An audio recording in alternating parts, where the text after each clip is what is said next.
Hi guys, today we will be discussing about the grossing of MRM specimen of a 68-year-old female. First we decide the side of the breast.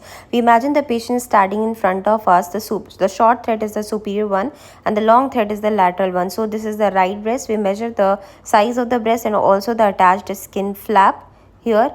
Next, we are taking the distance of the tumor tissue from the various margins, the medial margin, the lateral margin, the superior margin, the inferior margin, and also from the base and as well as from the nipple areolar complex. Next, we start taking the section from the various tumor tissue sites and as well as from the nipple areolar complex. Here first we are taking section from the NAC, which is the nipple areolar complex. After taking section from the NAC, we will also take section from the tumor tissue. The next section which we are taking is from the tumor tissue, as we can see now. So this is a section from the NAC. Now we are taking the section from the tumor tissue. After taking section from the tumor tissue, we will also take a section from the tumor tissue which is involving the skin. So along with the skin, we will take a section.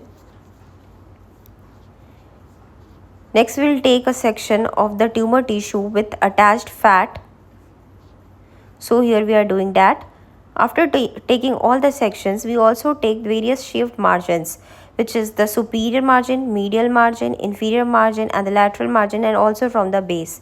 Next all, we look for the lymph nodes. We start separating the lymph nodes in the axillary tail. I feel this is the very tedious part of the breast crossing. Here we are basically separating the lymph nodes in the axillary tail. After doing that, we got total 12 lymph nodes in this axillary tail. So we are done with the breast crossing.